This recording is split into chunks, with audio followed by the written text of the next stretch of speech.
নমস্কাৰ বন্ধুসকল, নতুন ভিডিঅ' এটালৈ স্বাগতম জনাইছোঁ। আচলতে গম পাইছে গাড়ীৰ ভিতৰত আছোঁ আৰু যিহেতু আজি শুক্ৰবাৰ, কালিলৈ বেংক বন্ধ, পৰহিলৈ দেওবাৰ, তেনেধৰণে বন্ধ দুদিন পাইছোঁ।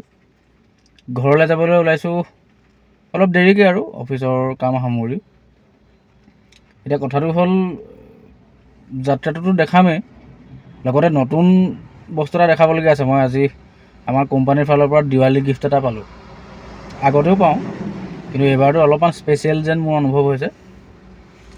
দেখাম আপোনালোকক, খুব ধুনীয়া বস্তু এটা আহিছে। বাকী যাত্ৰাটো দেখাম, আপোনালোকে চাব।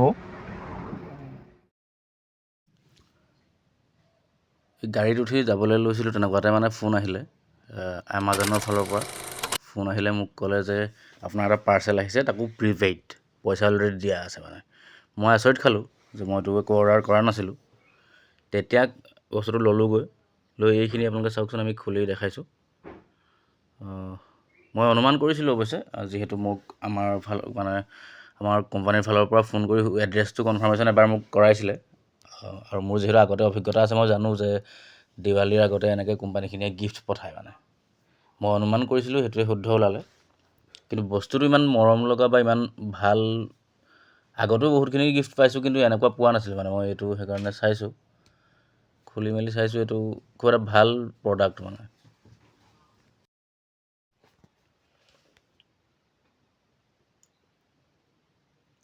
এইটো আজিকালি মানে কি হয় আৰু, এটা অভ্যাস হৈ গৈছে নহয়, কিবা যিকোনো কথা এটাতে ভিডিঅ' এটা কৰিবলৈ মন যোৱা হৈছে আজিকালি, অভ্যাস এটা হ'ল।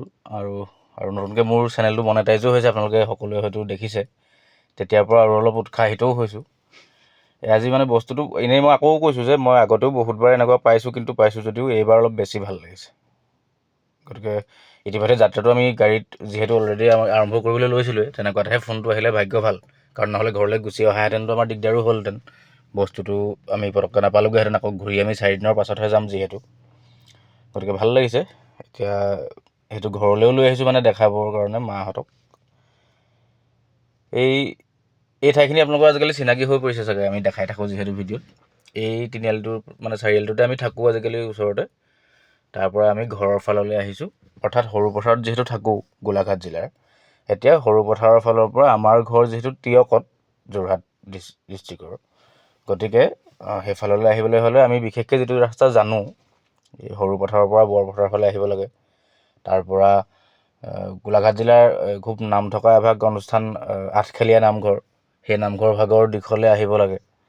তাৰ পাছত আমি সেই নামঘৰ ভাগৰ ৰাস্তাটোলৈ, মানে নামঘৰলৈ নাযাওঁগৈ, কিন্তু নামঘৰৰ ফালৰ দিশটোলৈ আহি আমি তাৰ পৰা আহোঁ। তাৰমানে মই বাকীখিনি কৈ দিম বাৰু।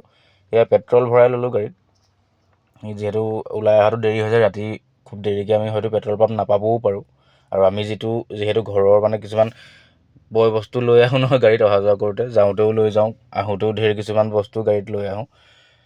গতিকে মানে পেট্ৰল ভৰাই লোৱাৰ পাছত আৰু ৰ'বলগীয়া বিশেষ নাথাকে, আমি আহি থাকোঁ। এইটো বৰপথাৰৰ মূল তিনিআলি আচলতে। ইয়াৰ পৰা আমি আহোঁ, এইফালেদি আহিছোঁ। ৰাস্তাটো আপোনালোকে, মই সঘনাই আজিকালি যিহেতু ইয়াত থকাৰ পৰা ভিডিঅ' কৰিলে এইটো ৰাস্তা দেখাই থকাই হয়।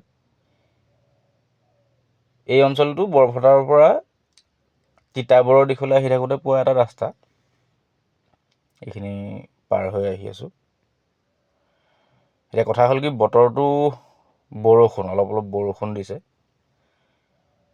লাগিলে ঘৰলৈ সঘনাই যোৱাই হওক বা বহুত দিনৰ মূৰত যোৱাই হওক, কিন্তু ঘৰলৈ যাওঁতে এটা বেলেগ ধৰণৰ মনত আনন্দ এটা থাকে।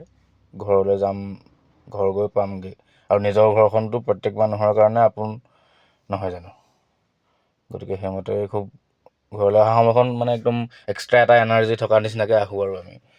এয়া আপোনালোকে দেখিছে আমি। আৰু দ্বিতীয়তে এইটো খুব ক'বলগীয়া কথা, আমাৰ মৰমৰ জুবিনদাৰ গানেৰেই আমি যিহেতু জীৱনৰ গান শিকা সময়খিনি বা গান বুজি পোৱা সময়খিনি পাৰ কৰিছোঁ। আৰু বিশেষকৈ গাড়ী চলাই গৈ থকা অৱস্থাত জুবিনদাৰ গানেই আমি প্ৰায় শুনো।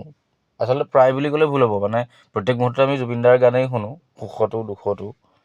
এতিয়াও সেই ঠিক তাৰ কোনো ব্যতিক্ৰম হোৱা নাই। আমি গাড়ীত জুবিনদাৰ গানকে বজাই বজাই আহি আছোঁ। বাকী আমি আকৌ এয়া চাওক, দেখাই দিছোঁ বাৰু কথাখিনি, জুবিনদাৰ গান। এতিয়া কথাটো হ'ল এইখিনি ক'বলগীয়া কথা নহয় যদিও কৈছোঁ, যিহেতু তেখেতৰ মানে অকস্মাতে তেখেত আমাৰ মাজৰ পৰা গুচি গ'ল আৰু তেখেতৰ মৃত্যুৰ প্ৰকৃত কাৰণ বা তেনেকুৱা ধৰণৰ পৰিস্থিতিটো এতিয়াও বৰ ভালকৈ ওলোৱা নাই। এইখিনি মোৰ ক'বলগীয়া আচলতে ভিডিঅ'টোৰ বিষয়বস্তু সেইখিনি নহয় বাৰু, তথাপিও মনলৈ আহিছে কাৰণে কৈছোঁ। কাৰণ তেখেতে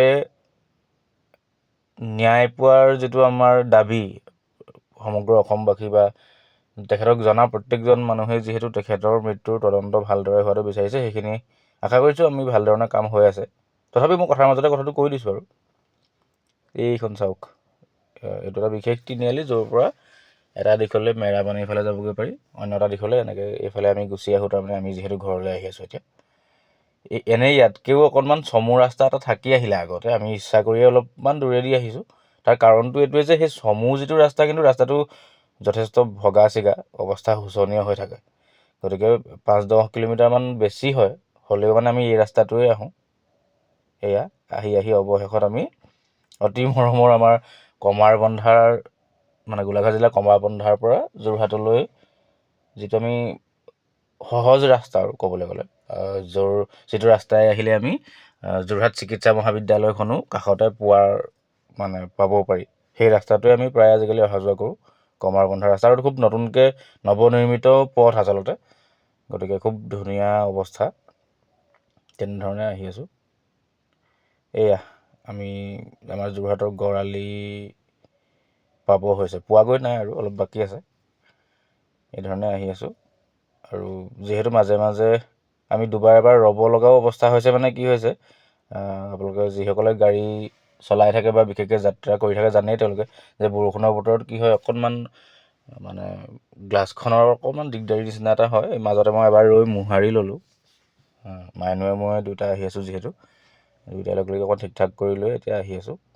এই দেখিছেই নহয়, মই অলপ দিনতেতো গাড়ীখন ইতিমধ্যে ইয়াতে ভিডিঅ' দিছিলোঁৱেই। মই গাড়ীখনৰ এটা নিৰ্দিষ্ট সময় হ'লে প্ৰত্যেক বাহনখনৰ এটা আইৰণৰ প্ৰভাৱ এটা পৰে বা প্ৰলেপ এটা পৰে, যে সেইখিনি মই ইতিমধ্যেই ঠিক কৰাইছিলোঁ আজি প্ৰায় 2 মাহমানৰ আগতে। তেতিয়াৰ পৰা যেনিবা সেই মাজতে অলপ বেছিকৈ দিগদাৰ হৈছিলে, কিন্তু ঠিক কৰাই লোৱাৰ পিছত, আইৰণখিনি কটাই লোৱাৰ পিছত আজিকালি ভাল হ'ল অলপমান। তথাপিও একেৰাহে যিহেতু AC চলাই থকাও হয়, আৰু আমি থকা ৰুমৰ পৰা ঘৰলৈকে প্ৰায় 3 ঘণ্টাৰ ৰাস্তা, গতিকে মাজতে অলপমান বৰষুণৰ বতৰত এইটো দিগদাৰী হয়, সকলোৱে জানে। সেইকাৰণে অকণমান মুচি কাচি ল'লোঁ। এইখিনি আপোনালোকে হয়তো জনাসকলে জানিব, আমাৰ যোৰহাটৰ জেইল ৰোড যিটো বৰভেটাৰ সেই চাৰিআলিৰ অংশটো, তাৰ পৰা আমি আহি আছোঁ। ঘৰৰ মানে আমি অহা দূৰত্ব আধাতকৈ বেছি অতিক্ৰম ইতিমধ্যে কৰিলোঁ, আৰু এতিয়া আমি এইবোৰ নিজৰ জেগাৰ নিচিনা লগা এটা ঠাই পাইছোঁহি, নিজৰ ঠাই আহিছোঁ। এতিয়া কথাটো হ'ল, এইখিনি মোৰ এটা ক'বলগীয়া কথা আছে। কথাটো হ'ল যে যিহেতু আমি প্ৰায় সকলোৱে এইখিনি জানো, কথাটো মনলৈ আহিছে কাৰণে কৈ দিছোঁ। প্ৰায় সংখ্যক চালকে বাৰু সেইটো কথা জানে যে বিপৰীত দিশৰ পৰা আহি থকা ব্যক্তিজনৰ লাইটটো যদি হেড অৱস্থাত দিয়ে, মানে আপাৰ অৱস্থাত ৰখা যায়, দিগদাৰী হয়। যিটো নেকি মই বিশেষকৈ এনেকুৱা এজন মানুহ যি নেকি নিজৰটোতকৈও লোকৰ দিগদাৰ হৈছে নেকি অকণমান গুৰুত্ব দিওঁ। এইখিনি মনলৈ আহিছে কাৰণে কথাটো কৈ দিছোঁ। বহুতে সেইটো জানিব বা সেইটো অভিজ্ঞতা বহুতৰ হৈছে চাগে। বহুত বিপৰীত দিশৰ পৰা অহা চালকসকলে কি কৰে, গাড়ীয়ে হওক বা বাইকেই হওক, লাইটটো আপাৰ অৱস্থাত দি থয়। মানে তেওঁলোকে লোকৰ দিগদাৰীটো বুজি নাপায়। সেইকাৰণে মই কথাটো কৈছোঁ, সেইটো পৰাপক্ষত আপোনালোকে এৰাই চলিব। এইখন আমাৰ মৰমৰ ভোগদৈ দলং, পাইছোঁহি, পাৰ হৈ আহিছোঁ। সেইকাৰণে মানে কি হৈছে, কথাটো কৈ দিছোঁ। আৰু মই পৰাপক্ষত কি হয়, লাহে ধীৰে চলাই দীপাৰ অৱস্থাতে আহোঁ, যাতে বিপৰীত দিশৰ পৰা অহা চালকসকলে অস্বস্তি বোধ কৰিব লগা নহয়। কিন্তু বহুতে তেনেকুৱা নকৰে, মানে লোকৰ দিগদাৰী হোৱাটো চিন্তা নকৰে। মই সেইটো কথা আচলতে কৈ আছিলোঁ। যি কি নহওক, এইখিনি আমি এতিয়া ইতিমধ্যে গড়আলিত উঠিছোঁহি। যোৰহাট চহৰৰ প্ৰাণকেন্দ্ৰস্বৰূপ গড়আলিয়েদি আমি এনেকৈ গুচি আহিছোঁ। আৰু যিহেতু যোৰহাটখনত এতিয়া টাউনৰ মূল অংশটোত বিশেষকৈ খুব নিৰ্মীয়মান কিছুমান কাম চলি আছে। আপোনালোকে হয়তো যিসকল যোৰহাটলৈ আহিছে বা যোৰহাটৰ মানুহ, তেওঁলোকে দেখিছেও চাগে। সেইকাৰণে অকণমান আমি ৰাস্তাটো সাল সলনি কৰি দিগদাৰী নোহোৱাকৈ আহিলোঁ। এতিয়া সম্পূৰ্ণ ঘৰমুখী হৈ আছোঁ। আৰু এয়া আমি টিয়ক পাব হৈছে আচলতে, যিহেতু মই টিয়ক অঞ্চলৰ ল'ৰা। কিন্তু এটা কথা দেই, এইটো ক'ব লগা হৈছে বুলি মই ভাবিম, ইয়াত কোনো ৰাজনীতিৰ কথা নাই, মই জাষ্ট মনলৈ আহিছে কাৰণে কৈছোঁ। মই দেখাখিনি সময়ৰ পৰা, যিহেতু মোৰ প্ৰায় এতিয়া বয়স 31 বছৰ সম্পূৰ্ণ, মই সেইটো হিচাপে মোৰ অভিজ্ঞতাৰ পৰা কৈছোঁ যে ৰাস্তা পদূলিৰ সুবিধাখিনি কিন্তু যথেষ্টই হৈছে আমি দেখাৰ পৰা। এতিয়া এইখন আমি টিয়কৰ মূল নগৰ অঞ্চলটোত সোমাইছোঁহি যোৰহাটৰ দিশৰ পৰা আহি। খুব ভাল লগা এটা পৰিৱেশ হৈ পৰিছে। ষ্ট্ৰীট লাইটেৰে সম্পূৰ্ণ এটা মানে পোহৰাই ৰখা নিচিনা পৰিৱেশ, ৰাতি দিনৰ একো পাৰ্থক্য নাইকিয়া।